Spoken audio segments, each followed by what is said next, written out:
Graça e paz, povo de Deus, bem-vindo a mais um vídeo preparatório para estarmos dando início daqui a alguns dias ao nosso estudo bíblico. E a pergunta que não quer calar é: por que que eu devo então, investir tempo estudando a palavra de Deus? Bom, a resposta é bem simples, para que você possa conhecer a Deus e a sua revelação. A Bíblia, ela não é um livro simples, ela não é qualquer livro. Ela é o livro que fala sobre Deus e tudo aquilo que ele nos revelou a respeito de si, das suas obras e também da sua vontade. Então, quando nós lemos a Bíblia e estudamos ela, o propósito central é conhecer a Deus e a sua revelação. Então, vamos pensar um pouquinho a respeito do que nós podemos conhecer de Deus estudando a Bíblia? Bom, nós podemos conhecer quem ele é. Deus, ele se revela por meio da Bíblia. Então, ele faz uma autorrevelação através das Escrituras. E nessas Escrituras, nós podemos conhecer a Deus, sua personalidade, seu caráter, seus atributos, como por exemplo, nós podemos conhecer o amor incondicional de Deus. Amor incondicional, isso mesmo. Quando nós lemos a Bíblia de Gênesis a Apocalipse, nós vamos ver como Deus ama a humanidade e a sua criação. Como Deus, por exemplo, em Gênesis, no começo de tudo, a cada dia da criação, ele vai ali formando, coisas novas, criando coisas novas, e ao final de cada dia ele diz assim: isso é bom, isso é bom, isso é bom. No último dia, depois de ter dado forma ao céu e à terra, colocado a lua, as estrelas, o sol, ter ali feito separação entre as águas para que a terra aparecesse, feito brotar, toda a vegetação, todas as árvores, todos os frutos, depois feito nascer todos os animais, os aquáticos, os marinhos, os animais aí do ar também. O que foi que ele fez? Depois de deixar o ambiente todo pronto, ele então cria o homem. E olha como a gente consegue ver o amor de Deus em tudo isso. E o homem vai dizer que ele cria ali, ele molda, ele cria com as próprias mãos, ele mesmo faz o molde. Deus é um artesão naquele momento, entre aspas, parafraseando aqui, usando as próprias mãos para dar forma ao homem. E depois, quando ele sopra o sopro de vida, o Espírito Santo vai e vivifica o ser humano. Então, você vê o cuidado de Deus, assim como uma mãe, ela prepara, todo o ambiente, todo o quarto ali, as roupinhas, tudo para receber o bebê antes do bebê nascer. Deus também preparou toda essa terra, toda a criação, para poder receber o ser humano. E ali ele nos deixou, a princípio, como jardineiros, como pessoas que iam cuidar, iam zelar por tudo aquilo que ele nos entregou.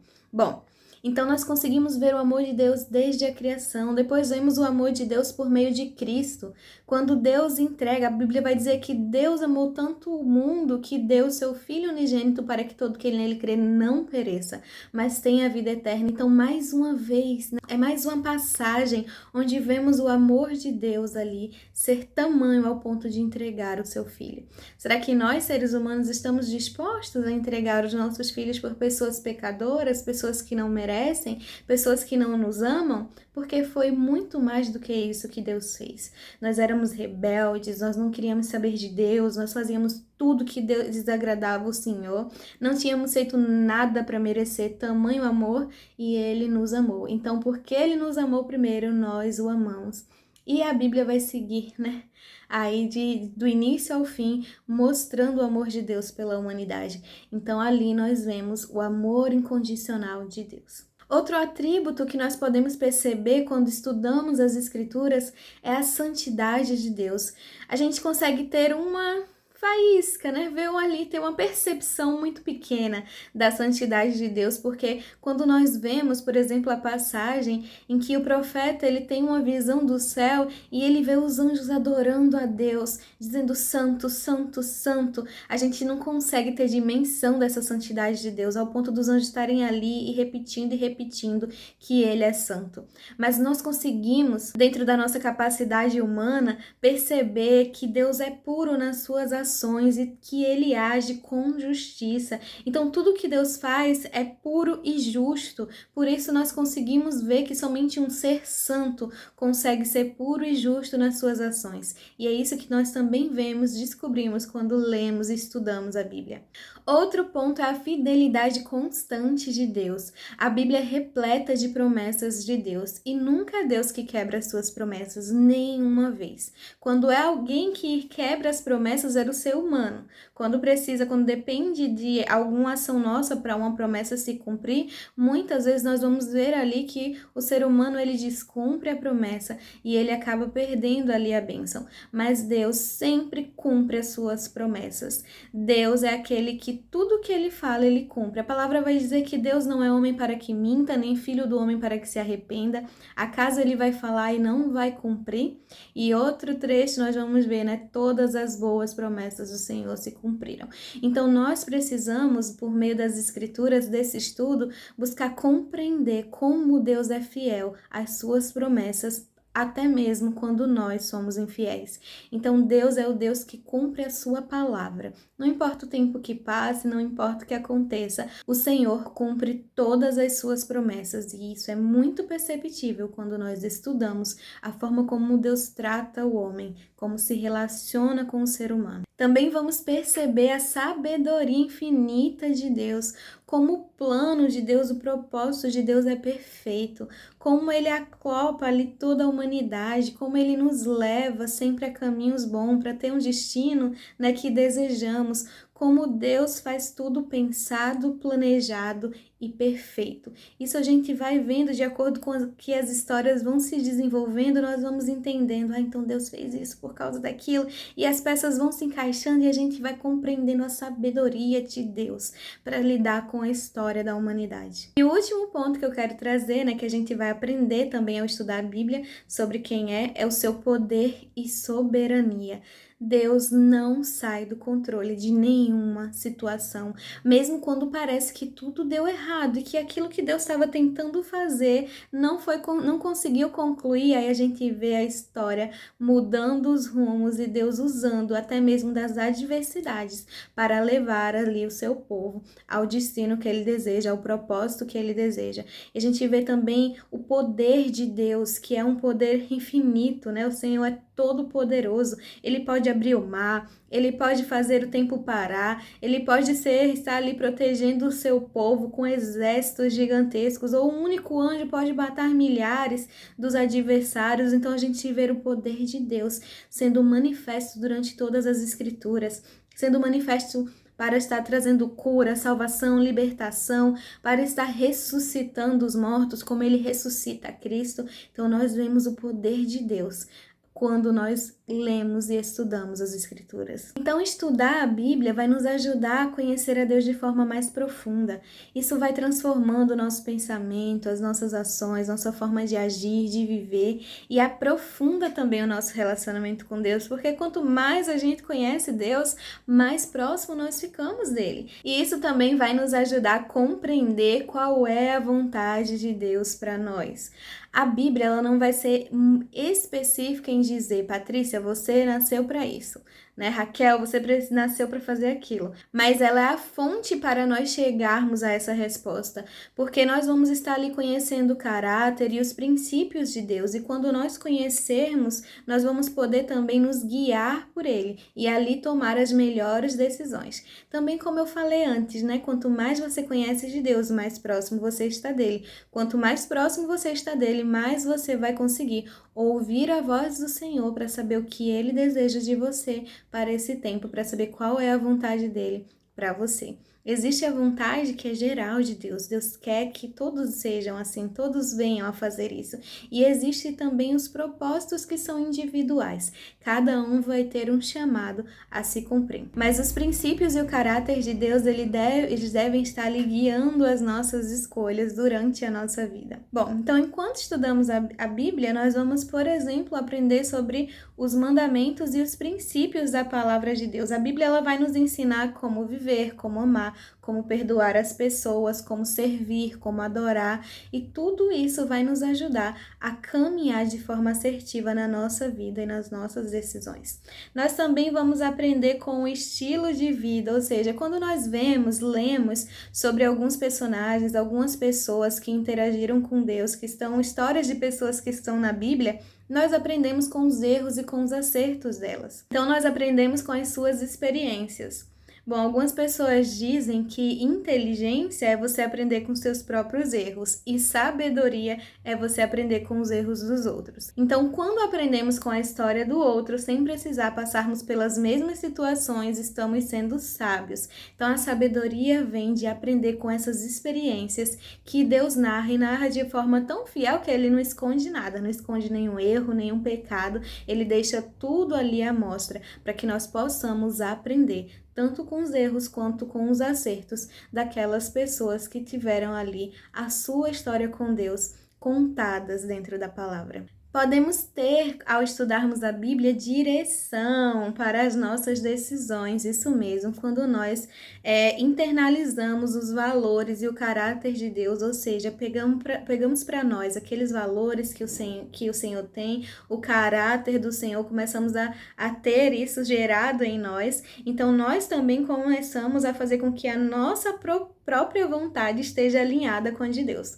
Uma vez que eu tenho agora os mesmos valores de Deus, ali eu tenho também o mesmo caráter de Deus, eu me aproximo, do caráter de Deus, já que eu acho que quase é impossível a gente ter o mesmo caráter, mas nós vamos nos aproximar ao máximo. Então ali a minha vontade passa também a ser alinhada à vontade de Deus e eu consigo viver de forma mais assertiva. Quando ele fala que da mulher virá um descendente que pisará a cabeça da serpente, ele está fazendo menção à obra de Cristo no plano da salvação. Então a gente vê de Gênesis a Apocalipse, tudo culminando para a obra que está sendo feita por meio de Cristo Jesus. Mas não para por aí. Então, nós vamos aprender sobre Cristo, Não dá para a gente saber da obra que Cristo vai fazer sem aprender sobre Ele. Então, nós vemos ali dentro das Escrituras o nascimento de Jesus, tudo que envolveu o nascimento de Jesus, compreendemos o significado da sua morte na cruz. Então, por que Cristo precisou vir?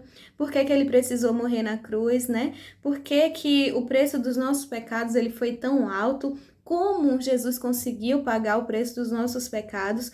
Todas essas perguntas, elas se respondem quando nós lemos e estudamos a Bíblia. Estudando a Bíblia, nós também percebemos que o centro da mensagem é a salvação por meio de Cristo. Jesus, ele é mencionado, o plano da salvação, ele vai sendo mencionado do início ao fim da Bíblia. Então, você sempre vai ver ali formas de Cristo de mostrar a obra da salvação. Por exemplo, lá quando Adão e Eva, eles caem no pecado logo no iniciozinho, em Gênesis, quando Deus ele vai dar ali a sentença para a serpente, ele fala também algo que nós chamamos de proto-evangelho, ou seja, ele vai trazer ali um pedacinho, um vislumbre do evangelho. E vamos descobrindo também o poder da sua ressurreição, como vamos reinar junto com ele, como que vai ser a vida eterna, o novo céu, a nova terra.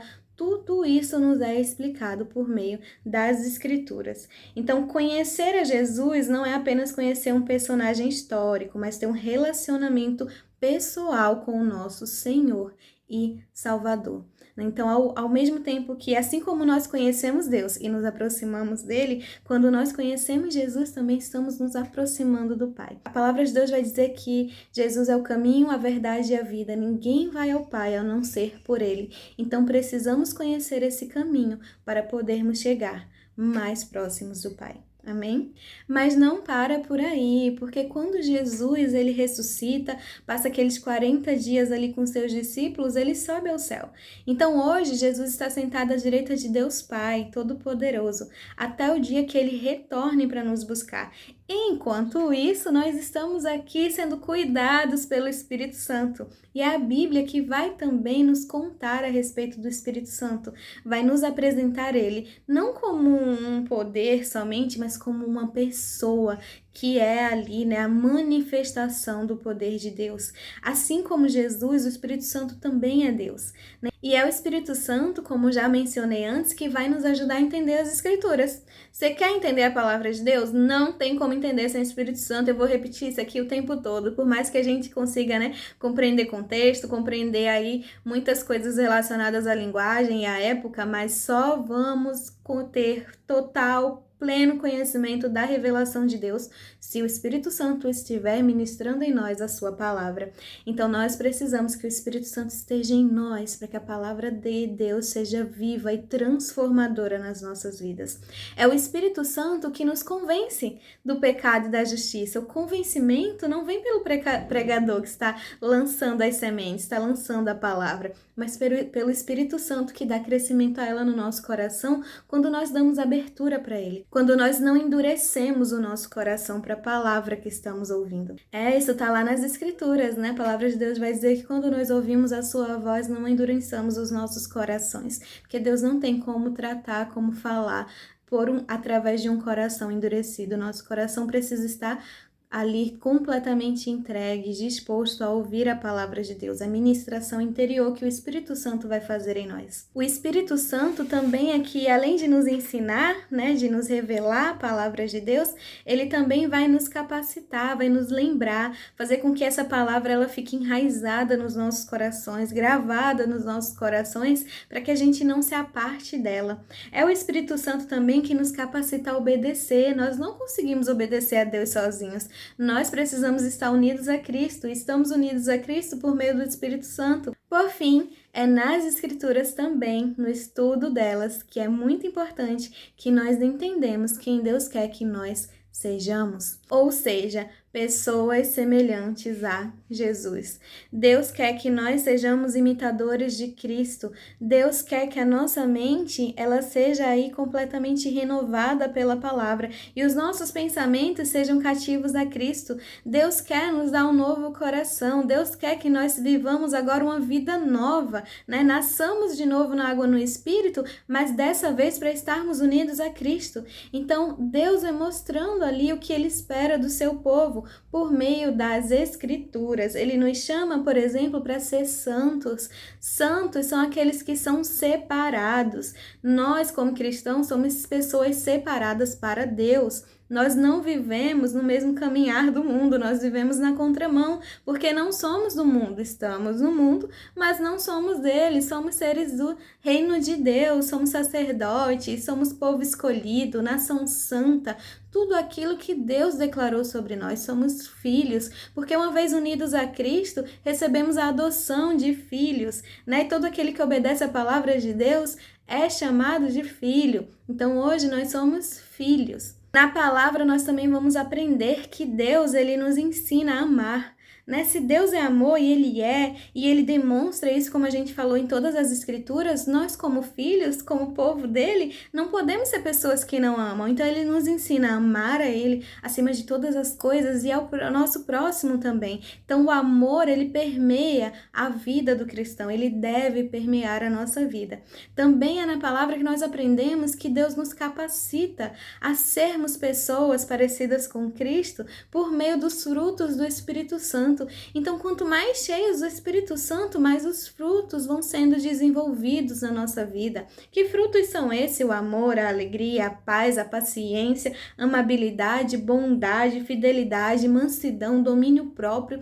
Tudo isso vai fazendo parte da nossa vida. Então a Bíblia, ela é a ferramenta de Deus para nos fazer conhecê-lo melhor, nos aprofundar no nosso relacionamento com Ele, recebermos a graça da salvação, entendermos a sua vontade e termos a nossa vida transformada por meio da sua palavra, do Espírito Santo e de toda a obra redentora da salvação por meio de Cristo Jesus. Compreendido? Então, porque é tão importante lermos a Bíblia e estudarmos ela, para que os propósitos principais ali, para que Deus deixou a palavra dele, nós possamos estar vivendo eles e desenvolvendo eles na nossa vida. Nós precisamos ter o conhecimento, para que ele possa gerar ali vida e ele possa nos transformar a ponto de nós mudarmos as nossas ações e nos assemelharmos a Cristo. Como eu posso ser mais parecido com uma pessoa que eu não conheço? Por isso eu preciso conhecê-la para poder buscar ser mais parecida com ela. Entendido até aí? Bom, então na próxima aula nós vamos aprender um pouquinho como que nós vamos fazer esse estudo. Então vamos falar um pouco sobre contexto, sobre bíblias de estudo que podem ser úteis para você estar aí também, se você puder adquirir, vão te ajudar muito no estudo bíblico. Vamos falar também sobre gêneros literários, vamos falar sobre traduções, sobre muita coisa aí que é importante para você entender e que vai te ajudar no seu estudo. Mas logo, logo nós começamos então a realmente entrar no nosso estudo, lendo a Bíblia, livro por livro, capítulo por capítulo. E eu te espero lá. Amém? Então deixa aqui nos comentários se você vai fazer esse estudo comigo. Não esquece de curtir, compartilhar esse vídeo e ativar o sininho para você não perder nenhuma aula. Até a próxima aula. Tchau, tchau!